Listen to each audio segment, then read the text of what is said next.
The streets of Detroit are home to a life and death struggle. We gangsters, thugs, mobsters, don't give a f about life. I lost a leg to this, man.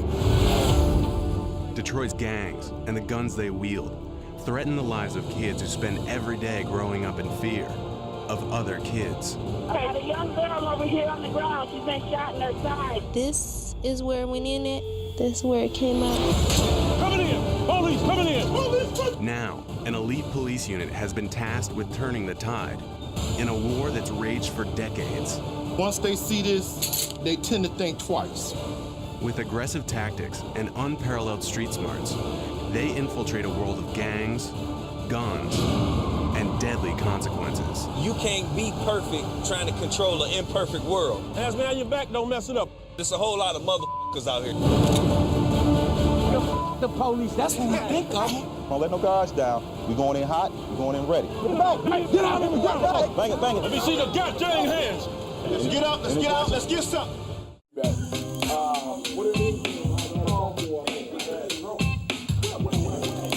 Everybody in? I really need all of y'all. I really do. I need the whole gang unit. I mean, you guys have came in early and we try to hold you on the back end. I know we working the mess out of you, but it is what it is. You know, don't come in thinking, okay, I'm gonna get an early Friday night a chance to go to the movie. You had to go to the movie on Saturday, matinee. So thank you for being very professional. Just keep up the good work. Let's be careful. Let's go. Come back to where y'all left, please, in one piece. Thank you. Detroit's first line of defense against gang violence is the police department's Gang Enforcement Unit, AKA the Gang Squad. We hunt the hunters. We get them before they're able to do anything. That's the whole concept. What's up, gentlemen? The squad is a 70-officer force that employs deep intelligence gathering and aggressive street enforcement to penetrate the world of gang culture.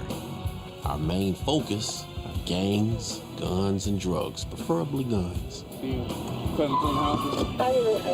In the wake of a recent gang shooting at a school bus stop, the squad is hitting the streets in full force, Hands up, fella. making street-to-street searches and traffic stops. And their aggressive tactics aren't always understood by the people they protect. We get harassed 24/7. Every day, though. Every day. And we ain't even do nothing. We get our civil rights violated in Detroit. This ain't the place to be, people. Stay in New York, New Jersey, Canada, Australia. Don't come to 313.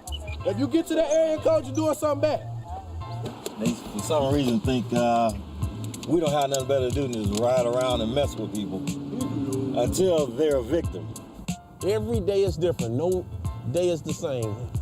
You'll hear people say we were on routine patrol. It's never routine. Put your hands, big fella. Put your hands up. Put your hands up. My man. At a gas station on Greenfield Road in northwest Detroit, officers Shooter, Pelly, and Hollywood stop a vehicle for what they suspect is an open intox violation, an open container of alcohol. Think about it. Cuff the driver. What they discover is a much deadlier brew. Go ahead, now. Now, if you move and make any sudden move, your nose gonna be splattered all over your face. Block 23, 40 cal. We definitely going. We making them 25 round extended clip. Definitely going. The extended clip on the handgun suggests it's being carried for more than just personal protection. And this is how we avoided a shooting. You notice how long that magazine was. That today was a hit day. You don't carry no gun that small with a magazine that long unless you're gonna take somebody out. Backseat of the car is full. You might want to hold on. Gun a day is a life saved, just like an apple a day keeps the doctor away. That's my MO. Detroit is a city of approximately 900,000 citizens, with one of the highest per capita murder rates in the U.S. It has also been hit harder by the economic downturn than any other major American city, with a nearly 30% unemployment rate. Kids in Detroit are now at greater risk to gang violence than ever before, and the availability of guns has made it easy for hard times to turn tragic. June 30th, 2009.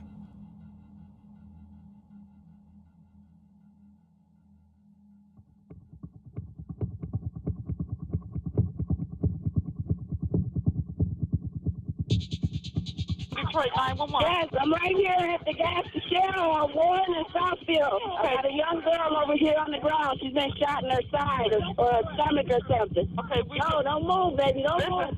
I couldn't really feel the bullets go in, but it's just everything feel numb, but at the same time you can feel a lot of pain. It hurts so bad, like pain you cannot control. She got shot in her abdomen and her arm. Okay, who else was she the only person shot? No, it's a whole group of people, kids. It's a whole bunch of kids. Okay. Baby, be still, don't move. 17-year-old Tiara Dickerson was just one of 7 teenagers hit by gunfire while waiting at a bus stop after school. It was just a lot of things going through my head. Like, I was thinking, like, I don't want to die, and I hope I make it, and what's going to happen. I hope the police hurry up and come. Chaos and confusion in the middle of the afternoon. At least 7 people shot, 5 of them summer school students at the Cody 9th Grade Academy in Detroit. At one point, the pain was so bad that I felt like I did want to die. But then I thought about my mom, my family, and everybody, so I decided to, try to stay strong. The attack sent all 7 victims to the hospital, 2 in critical condition, and it lit off a firestorm in the local press. This is a case that ought to be symbolic to all of us because there were so many kids who were victimized at one time in broad open daylight. The ruthless nature of the shooting and the young age of its victims suggests that this was a case for the gang squad. Detroit police quickly called on Sergeant Todd Eby to work with Gang Squad on the investigation. But some of the evidence that was at the scene were ballistics, firearms evidence, like spent casings. We had a videotape, a surveillance video from the gas station. Police now actively searching for that green van, and we're told surveillance cameras on the bank and the gas station at this intersection will help with this investigation. Those tapes are being reviewed right now. In a case with very little forensic evidence to work with, the security cams caught the entire incident in startling clarity. It's about 2:15 in the afternoon. It's sunny. This is the gas station parking lot. Just north of the gas station is Cody Academy, where the kids went to school. From the left, you'll see 2 individuals run towards the bus stop armed with guns firing. We know that they're semi-automatics. We know that one's a 9mm and one's a .40 caliber. When the shooting begins, you can see the crowd scatter. Most run westbound, a few run south towards Warren.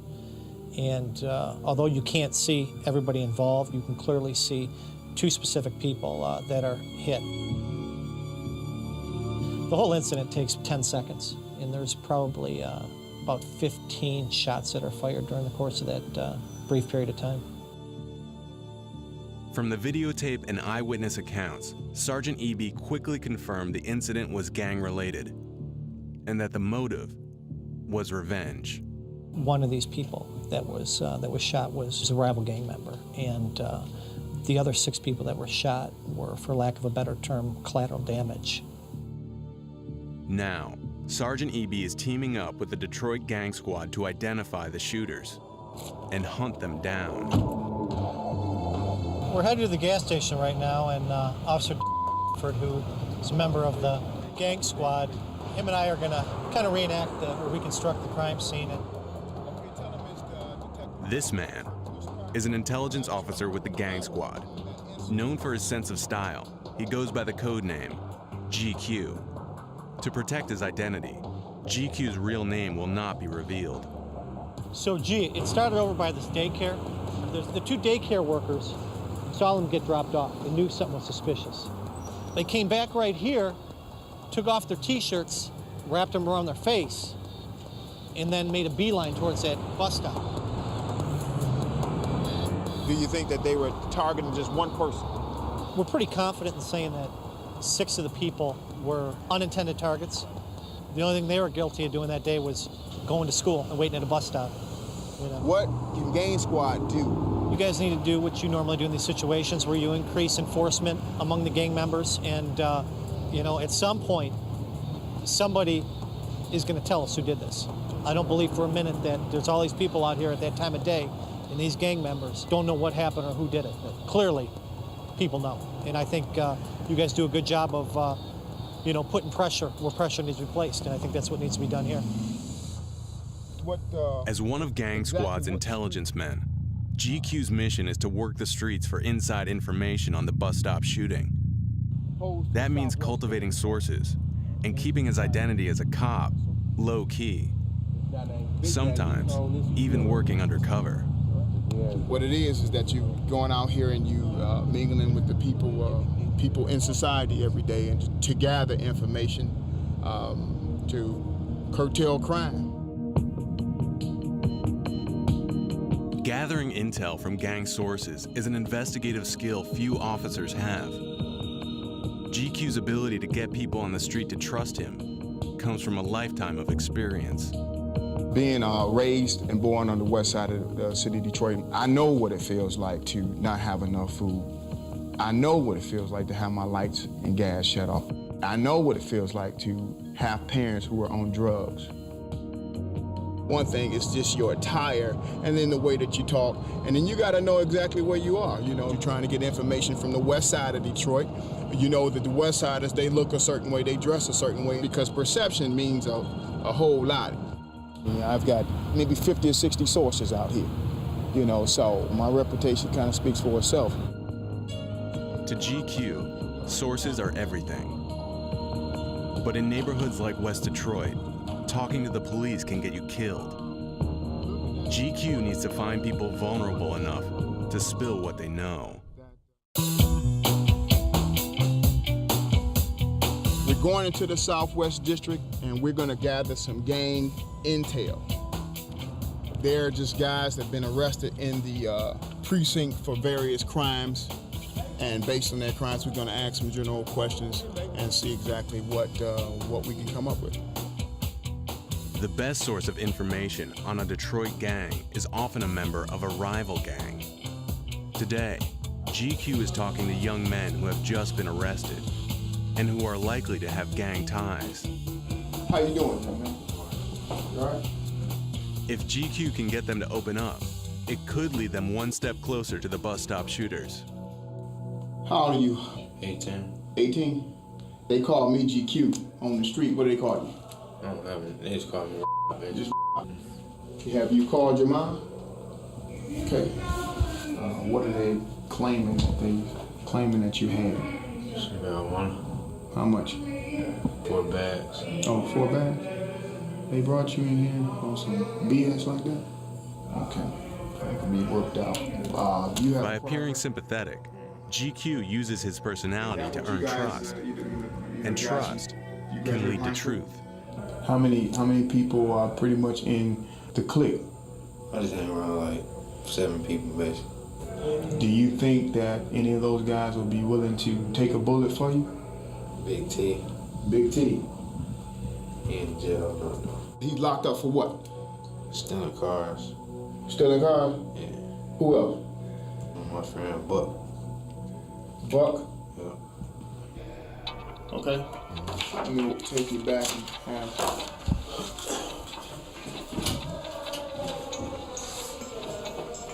I couldn't get him quite to give me the information that I really wanted, and I was looking for, but that's a start. Hey man, how you doing? The next perp has been arrested in connection with a shooting known as an A1 charge. I understand you have a daughter or son? A son. Junior. Just thinking about my children. I know, man. Me, like I'm saying, I ain't just saying like no gang type. We ain't on no gang type stuff. We What is it? We family. He's in here on an A1 charge, and I know he just pretty much lied through his teeth. Like I'm saying, like friends is really closer than your family to people now. Cause like I said earlier, people don't got family like that. They family deny them to the left. The world crazy to me. They need a lot of work to this world. People need jobs. Everybody out here starving. Everybody out here hungry. I miss my family. I've been in here for 2 days. I miss my daughter. I just want to get out of here. Oftentimes they tell you anything. I'm supposed to be in here. I'm not that person. I'm not. They're out there on the streets murdering, selling dope, and they come in here and they act like a bunch of 3-year-olds crying and whining all day long. So you just get used to people lying to you all day. Gang violence is youth violence. Kids in Detroit are often affiliated with a gang before they're even teenagers. Gangs here are younger, smaller, and less organized than in other metro areas. Recently appointed Police Chief Warren Evans is facing a criminal culture that bears little resemblance to the highly structured street gangs of the West Coast. They're almost like neighborhoods or block gangs. And so they beef with each other quite a bit. It's not as organized as LA gangs or maybe even Chicago gangs. In the late 1970s, the gangs were organized in which you had a structure of one person was in fact like the CEO. Now you don't have that. In some ways that's good, but in other ways it makes the intelligence gathering more difficult because you have so many small little groups and gangs and trying to figure out the dynamics of who's beefing with who and who the necessary players are. Compounding the challenge is a phenomenon that's taken root in urban culture, not just in Detroit, but across the U.S. It's called Stop Snitching. No one wants to ever be labeled as being a snitch, of talking to the police and giving information about individuals as it relates to committing crimes. Once that gets out, and they say, man, you've been talking to the police about what we're doing on the street, it'll be over for them. They'd rather see the person dead than in jail. The bus stop shooting took place in broad daylight, in front of multiple eyewitnesses. Now, pressure from the streets to keep quiet has made what could be quick justice an open case. Detroit's most shocking act of gang violence in recent history, a bus stop shooting that claimed 7 victims, has so far surrendered no promising leads. But Gang Squad has a new addition to the intelligence team, and his code name is Sandman. Sandman is aggressive, tenacious, very smart. He's very, very valuable because of his street connections there. Sandman is from East Detroit, and the gangs he grew up around are more than just neighbors. They're family. I got a nice little number of people in my family that's in the gang. They don't bring it around me. You know, they know I don't play it. Several of Sandman's cousins belong to a gang known as the 7 Mile Bloods. They're based in eastern Detroit and control a section of turf known as the Red Zone. It's a little more dangerous dealing with a non-traditional gang because they're trying to make a name for themselves. So they're gonna always be more dangerous because they feel like, okay, if I do this, it's gonna put us on the map. Keeping personal relationships with gang members is a critical part of Sandman's strategy. Those relationships can lead to intel on the bus stop shooting. Hello? Yeah. Okay, don't run. You tell them motherfuckers don't run. I'm gonna call this number back as soon as I pull up on the block. I should be pulling up in maybe like 5 minutes. Okay. Here they go down here in the street. The youngest gang member here is only 13 years old. You pretty much stuck in Southwest, you know what I'm saying? Because they like for real bloody and blood out down there.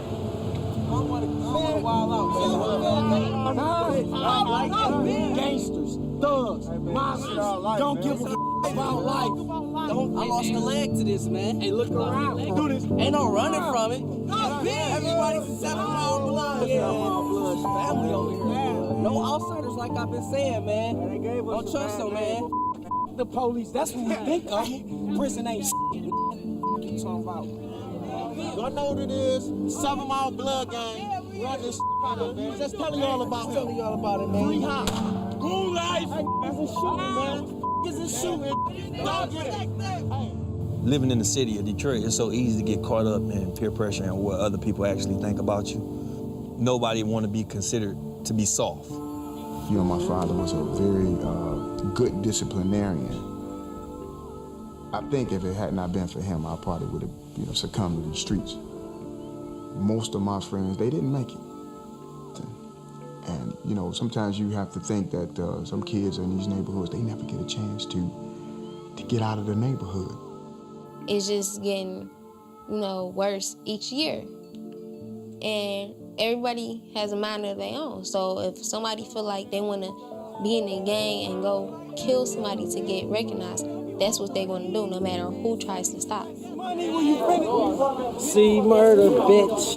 Bang, bang. It's real. If you ask them, what do you plan on accomplish out of the game? They don't know. A lot of them don't. And that's the crazy part about it. A lot of them don't even know. And I wonder how many, if you ask them, like, so did you grow up in this neighborhood, that's gonna honestly tell the truth? They ain't even renting over here, let alone own something over here. They broke, they ain't got no money. If I'm gonna be in the gang, it's gonna be for a purpose. We finna get rich. You know what I'm saying? It's gonna be the millionaire club or something. It's not finna be no just to fight. That's crazy.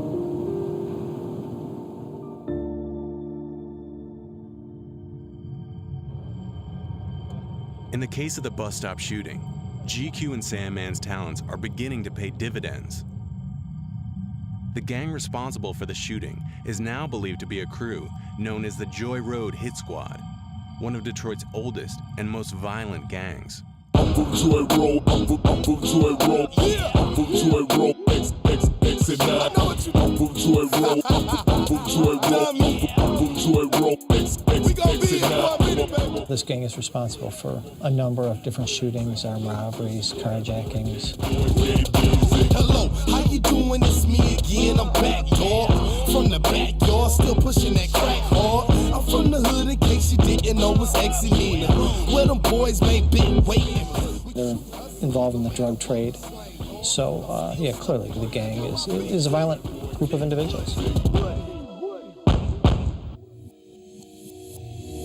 The Hit Squad controls territory in northwest Detroit that extends from Joy Road to West Chicago Street and as far west as Southfield Freeway, where the bus stop shooting occurred.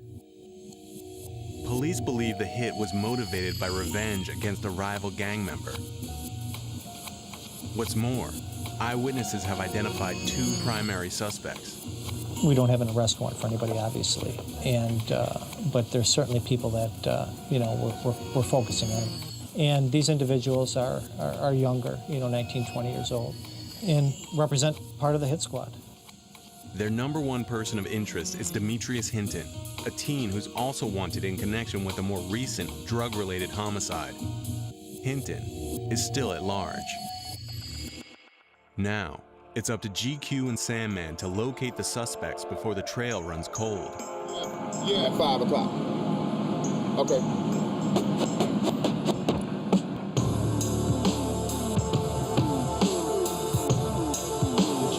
Behind an abandoned warehouse, where he can be certain of secrecy, GQ meets with an informant who has ties to the Joy Road Hit Squad. GQ's line of questioning is simple. Where is Demetrius Hinton? The motherfucker is public enemy number one in Detroit as far as we're concerned. The shooters are. And we're not gonna let up until we turn over every rock to find the guy. Where do you think that he would go?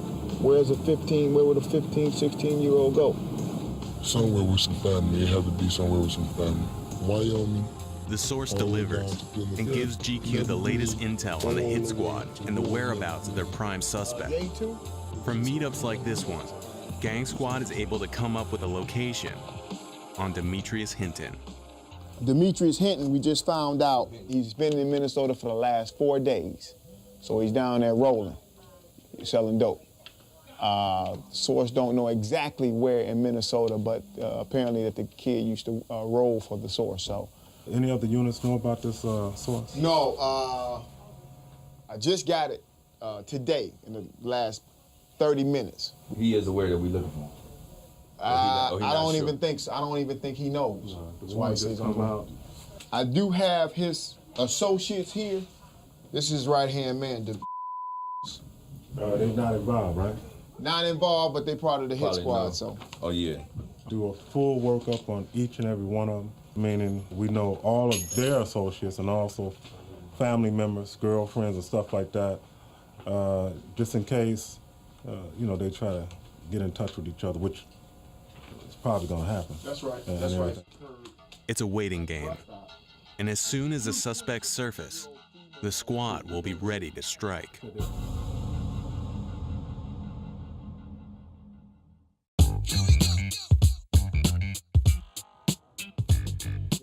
Oh, 700 hours. Before rolling out for patrol, Gang Squad street teams enjoy a time-honored tradition. Hey, those donuts good, though, I'm telling you. Don't mind if I do. Watch this.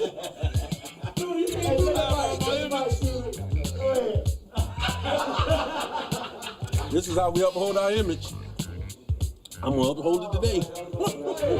Donuts good, aren't they? Delicious, number one. Today, Officers Shooter and Pelly are on school patrol, part of Detroit's effort to combat gang crime at the source. In Detroit, gang affiliation starts young, as early as 9 years old. And the schools themselves are a gathering place for multiple and sometimes warring gangs. Maintaining high visibility in the schools is now a police priority. We're basically the parents. I have to get them in line, let them know I'm in charge, something a parent should do, and at the same time, arrest them if necessary, and if I can, send them home, and once they go home, we don't know what they face. After school, kids often make their way home through rival gang territory. A high-risk time for shootings. This is when Gang Squad does most of its patrolling. How you doing, big fella? Sit for a minute. Sort of doing two things at once. One, we're trying to look out for the kids and make sure they all get out, make it home safely and everything. But at the same time, we're hunting. Come here, man. Take your hands out of your pocket. You got your ID? What's the last 2 classes you have? English. It's obvious you don't speak too well. I'm in charge out here. Goodbye. Go that way. And because of their relationship, and I think the love that they actually have for kids, they're happy to go do it. I mean, at the end of the day, they want to see kids safe. Do they arrest a lot of kids with guns? Absolutely. Is it the focus of what they do to create criminal records for kids? Absolutely not. It's to make sure the environment's safe. And I've seen them do just as much counseling, quite frankly, as I have seen them gun chasing. You're gonna say, oh, I'm tired of getting tickets, y'all give me tickets. You don't have a license. You ain't never had a license, you 16. So if you're tired of getting tickets, why did you stop driving? A lot of times what we tell them goes right out the window when they get home because they have to deal with their home life. They may see us for, what, an hour or 2 a day? Once he leaves, he has no longer any dealings with us. He's gonna go by what is taught to him at home. Gang Squad puts an intensive focus on getting guns off the street, sometimes at a rate of 3 a day for a patrol team. But there are thousands of unlicensed firearms on the streets of Detroit, and the statistics are symptomatic of a much larger social problem. Kids in Detroit are often first introduced to gun culture at the toy store. That's a toy. Normally they carry those in the service stations around the city of Detroit. All right, we're gonna show you the real weapon next to the fake weapon. And as you can see, almost identical. Younger kids, 8, 9, and 10, they'll get these toys and stuff like that innocently, okay? Not thinking that anything is wrong and stuff like that. Inadvertently, sometimes they'll carry them to school in their backpacks and stuff like that. It's a problem not only for schools, but for law enforcement. I cannot tell whether or not a weapon like this is actually real or not. And in a split second or two that you're gonna have to determine that fact, somebody can easily get killed. When I was a kid and you had disputes, you'd have a fight and it was over with. Now the fights are one group shoots the other group, and then when they heal, they come back and shoot the other group. And it's kind of an ongoing lethal process. And people don't fist fight, they shoot. If you get in an altercation and you beat me today, I'll come back with a gun. This time I won't lose. And that's the mentality they're thinking. As violent as the gangs of Detroit are, their activities are hardly limited to turf wars. The sale of street drugs is a gang's primary source of capital, and for Gang Squad, following the drugs is often the best way to infiltrate. From his sources on the street, GQ has learned that the Joy Road Hit Squad, the gang believed to be responsible for the bus stop shooting, has partnered with another gang to sell narcotics. And that's not uncommon for gang members to sell controlled substances out of one house. GQ's anonymous source has also provided intel on the precise location of the dope house. I'm gonna take him to a nice little gay spot where, you know, they gamble, sell drugs out of guns. It's a lot of gang activity. To investigate further, GQ and Sandman are teaming up for an undercover stakeout.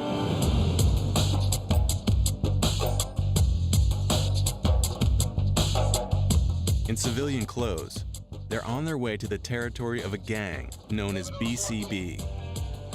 GQ leads the way and Sandman follows behind in an unmarked van with our camera crew. Going into the area of BCB, which stands for Burgess, Chapel, and Bentley. This little gang that's right up here. The way this truck's on, we might not go far. I'm a little rough and rugged around the edges. I understand that you have to have guidelines to keep certain people in order, but you can't be perfect trying to control an imperfect world, you know what I'm saying? But it's a whole lot of motherfuckers out here, you know, that's how you get their attention. The guy that you trying to restrain, he's trying to knock your head off. So at some point, you can no longer just keep trying to restrain him, you might have to knock his head off to restrain him. And that's what a lot of the citizens don't understand. And the citizens that do complain a lot, they wouldn't even come out here and do this job if you paid them twice what I get paid. Okay, two. Okay. We're gonna go around here and see what they got going on right here. Can you see these guys right here? I don't believe he put me right here at the damn door. But gee, I don't believe you put me this close, man. I'm like, I might as well go on that porch with him. GQ and Sandman are now parked directly in front of a multi-gang stronghold. Being identified as cops could put an end to their investigation and possibly turn deadly. For the rest of the operation, our cameras will stay concealed in the rear of the undercover van. Now let's see what this clown does. Look like a marijuana smoker, you think? You see his left hand? See how it's clenched? Like you got some money rolled up in it. Let's see what he does. Yep. Gotta go give me a bag of weed. You see, you can always tell about the buyers. There's dope house protocol. And you want to have your money in hand, ready. They might try to shut down, you know what I'm saying? A van just pull up, ain't nobody get out, so I'm gonna go act like I'm being interested in the house. All right. To get a closer look, they'll pose as real estate agents looking at property, and no matter what happens, stay in character. How long has that house been vacant? Been all right? My man. Yeah, we out here trying to get a little groove on, man, and try to see if we can get these cribs like motherfucking, but they're checking out some houses right we quick. can buy them motherfuckers for about what, 12, 1,500? Oh, straight up? Yeah, that ain't a bad little motherfucker. Look like somebody been sleeping in that motherfucker though. Yeah. Who he said he knows somebody? Oh, he said, man, that ain't even worth buying. He said that motherfucker up. He said, I think he said it been vacant for a couple of months. Yeah, that's really all we really needed. He smelled like a reek with marijuana. That's really all we need to get a warrant. While casing the dope house, GQ is approached by a young man in the street, wanting to know why they're there. And it turns out to be a breakthrough connection. They were watching me, and they wanted to get a closer look to see who exactly we were. And just by chance, the guy, I recognized him being in one of the photos associated with the suspect in the bus stop shooting. That's one of the target guys, associates of the guy that we're looking for murder. GQ and Sandman could take the suspect in for questioning, but that would blow their cover and alert the gang that they're being watched. Instead, they'll use what they've learned to get a warrant and penetrate further. The 3 individuals that we encountered, they all reeked of marijuana. That, plus IDing a person linked to the bus stop shooting, is probable cause. As you can see, they're young guys, late teens to early to mid-20s, just as described by the source. So that should be enough. With no idea that we the police. Shaking hands with the devil.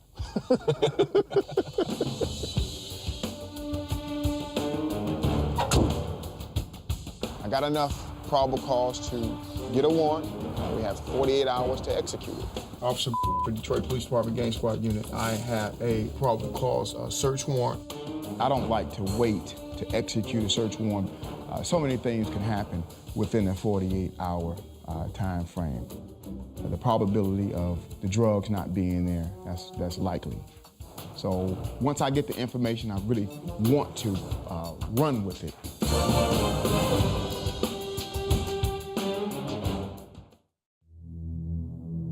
At Detroit Gang Squad headquarters, GQ phones the DA's office to get permission to process a warrant. After getting the all clear, he types up a summary of his probable cause and takes the paperwork directly to a magistrate for signing. Hey, how you doing, Steve?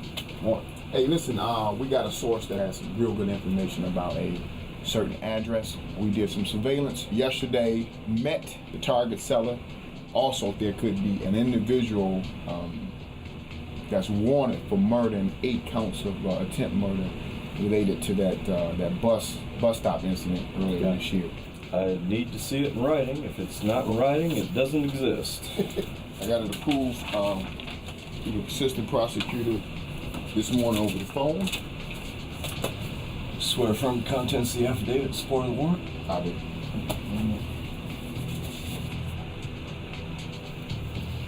All right. You guys be safe. We appreciate you. Take care, Jeff.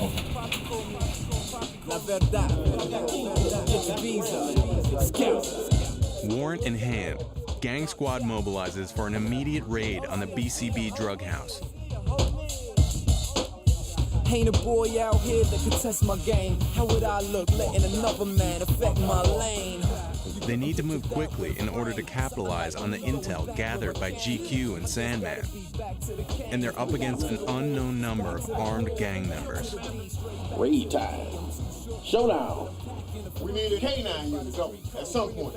What you think? Them puppies don't find nothing. This is our shotgun man, Bam. How you doing? He sent them all to the back, send them to me, I shake them down and send them behind me. Suppress anything that comes my way. Once they see this, they tend to think twice. And this here is our raid commander, the sergeant, code name Sir. Remember we used to say we wouldn't do this again. You believe that? Every time they bring it back in. Briefing, come on in. I got a lot of scriptures for you.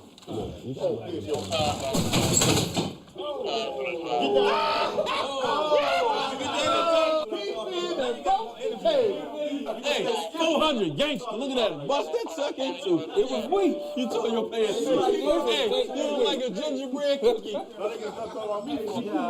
The table was broke, man.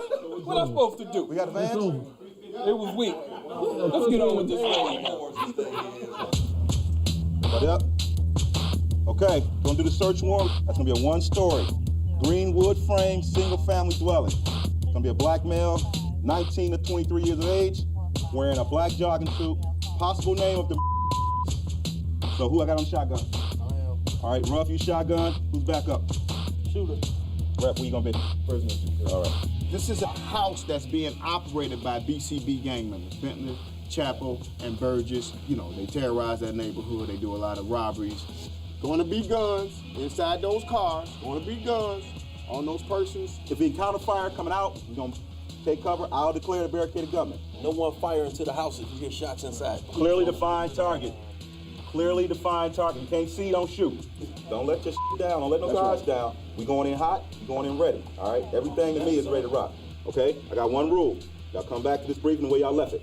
All right. Hold on, we gotta say our prayer. Father, we thank you for this day. We thank you for the spirit that you have with us, oh Father. Just carry us, oh Father. Stay with each and every one of us, oh Father. Deliver us safely to this location. Deliver us safely back. As your Son, Jesus Christ, has laid the footsteps, we thank you for the Holy Spirit that travels with us at this safety time. In Jesus' name, let everyone say amen. Let's get up, let's get out, let's get something. Let's do it. Bang it, bang it, get back, get back. Look, I got 2 herniated discs. I can't. Man, get your ass on the damn car, quit playing. Herniated discs my ass. Yeah, we got the cars. Here. I want everybody in the cars.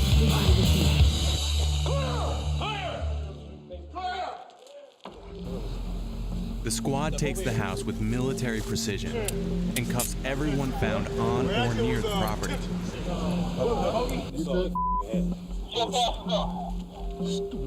Officer. Not even cussing. But until the entire house is secure and all guns are found, no one can rest easy.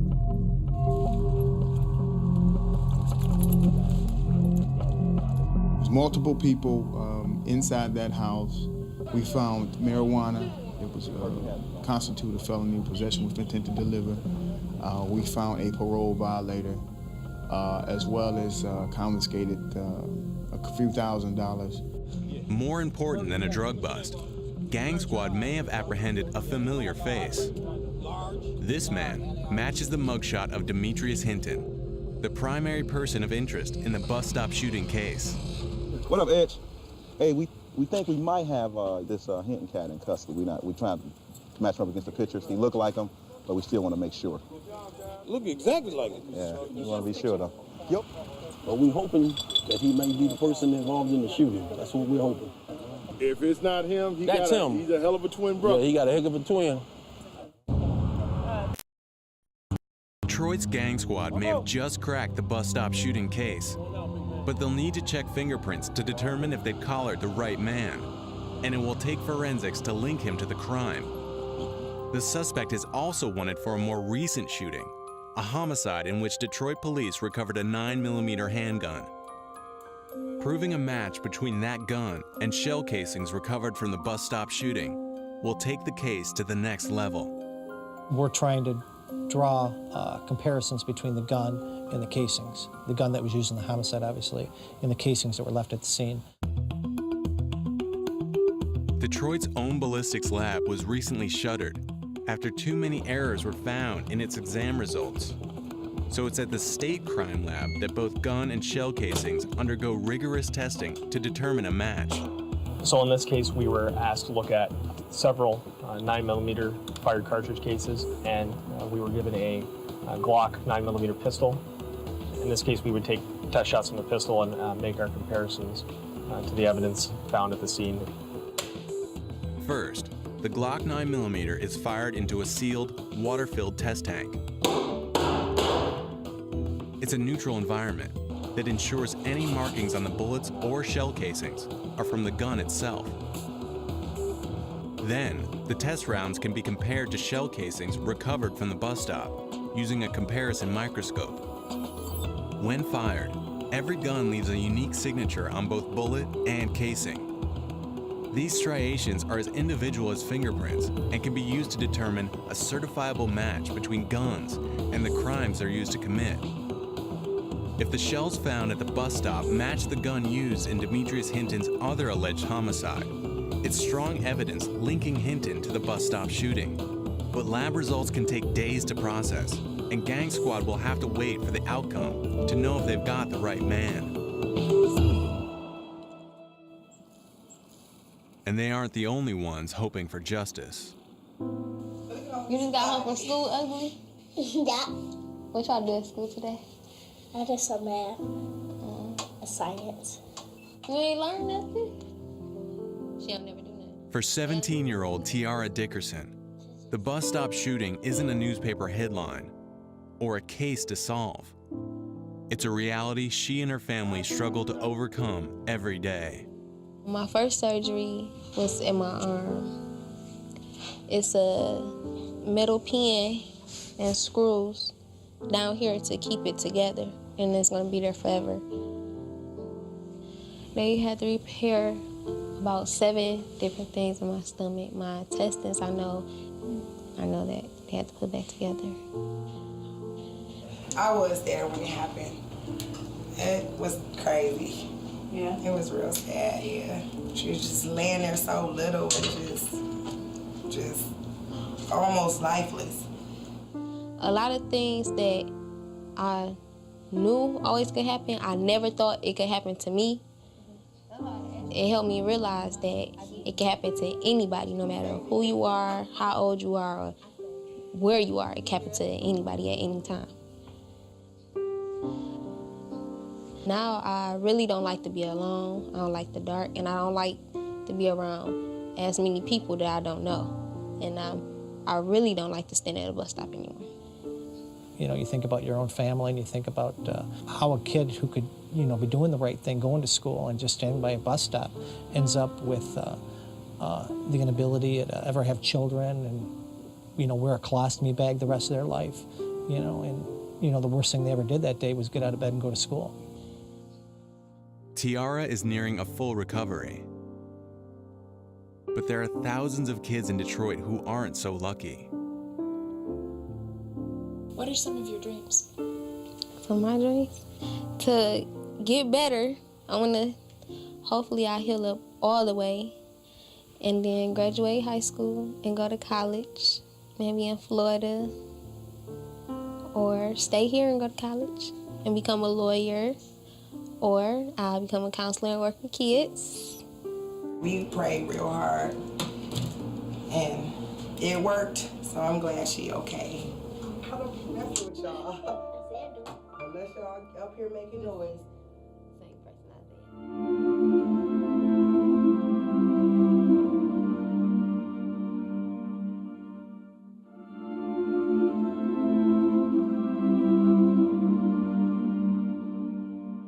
There are over 1,000 shootings in Detroit every year. But the sheer volume of police work doesn't prevent Gang Squad from taking their work personally, or mask the disappointment that can come with bad news. Lab results are in, and the Glock 9mm does not match the shell casings found at the bus stop. And that's not all. The fingerprints of the man in custody don't match those of Demetrius Hinton, the prime suspect. Fingerprints never lie. But hey, you know, we had to dust ourselves off and get right back out, right back on it. And we're doing it very tenaciously, aggressively, trying to find it. And we will find it. It does make it more difficult. It gives you more motivation. You know, sometimes, you know, when the caseload gets so extreme, this gives you that extra push, that extra hour. When you were going to go home at, you know, 7 o'clock, you decided to go home at 8 o'clock. You know, it gives you more fuel to get these people off the street and to hold them accountable for what they did. We're definitely working on this night and day. My phone never stops ringing. And I treat each incident as if it was somebody in my family, you know, and I think that's what drives me. And for Detroit, a city that struggles to emerge from years of slow economic collapse, and whose young men increasingly look to violence for validation, the future remains a battleground. I can't even say I made a dent. You can't control guns. You can't control what comes into the city, how people get weapons. You can only control a little bit at a time, what you can do with the time you're out there. I think my future is very, very promising, though. As long as God keeps me healthy. This is a job that I think I've been destined to do. 23 years on the department, and I'm still not burned out. I'm just beginning. Loving every second of the day. Making that difference with this, not these. Gang Squad for life. Yeah, I like that.